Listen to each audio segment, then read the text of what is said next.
Et puis c'est un monde de super-héros aux super-pouvoirs. Nous plongerons dans l'univers du manga à l'occasion du festival Culture Manga qui se déroule au Dora en Haute-Vienne. Emmanuel Prado, l'organisateur du festival, est notre invité ce midi. On reste dans l'univers des cultures urbaines avec l'invité de ce journal, Emmanuel Prado. Bonjour. Vous organisez au Dora le festival Culture Manga consacré à l'univers du manga, entre bande dessinée et jeux vidéo notamment. C'est un univers japonais qui peut paraître un peu hermétique aux adultes. C'est générationnel le manga? Alors, générationnel, non. On voit tous les âges qui se déguisent en manga. La preuve, vous n'êtes pas un adolescent. Voilà. Il n'y a pas si longtemps, mais j'en suis un. Et donc, oui. Donc oui, on a tous les âges qui viennent se déguiser. On voit que d'année en année, au Dora, il y a de plus en plus de monde qui viennent nous voir déguisés. Le manga, c'est d'abord la bande dessinée, mais c'est aussi beaucoup l'univers du jeu vidéo. Vous allez organiser samedi et dimanche une grande compétition de jeux vidéo sur écran géant. C'est une première. Hein. C'est une première dans le nord du Haut-Limousin. En effet, nous allons organiser un concours de FIFA 16. C'est un jeu de football. C'est un jeu de football pour ceux qui ne connaissent pas. Ouais. Et les gens pourront jouer sur l'écran du cinéma qui représente à peu près 20 mètres carrés.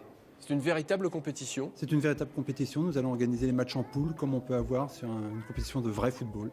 Qu'est-ce qui plaît tant, selon vous, à la jeunesse, mais plus largement aux fans de manga dans ces univers? Alors, je pense que c'est pouvoir changer d'identité, se rapprocher de personnages de manga qu'ils aiment. Donc vivre une autre vie quelque part. Est-ce que c'est une certaine forme de nostalgie aussi, un retour à l'enfance? Je pense, oui. Des adolescents, oui. Il y a aussi toute une vague, je reviens aux jeux vidéo, mais qui est autour des jeux vidéo vintage. Voilà, tout à fait. Expliquez-nous un peu. Alors nous, ce qu'on appelle ça le rétro gaming. Donc on va avoir une exposition de consoles qui vont dater de 1970 à 2000. Et une partie sera en exposition avec la fiche technique et l'autre, les personnes pourront jouer sur les consoles. Nous allons avoir à peu près 20 télés où les personnes pourront jouer gratuitement tous les jeux qui ont fait le succès de 70 à 2000. Des années 80, des années 90, on pense à Mario Bros, on pense à Sonic. des jeux comme ça.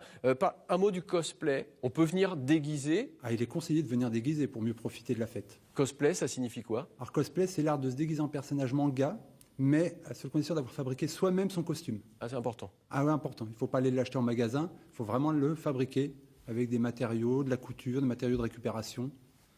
Voilà, donc le manga, un univers à découvrir jusqu'à dimanche au Dora. Merci Emmanuel Prado. Tout le programme pour les petits et les grands, c'est disponible sur Internet.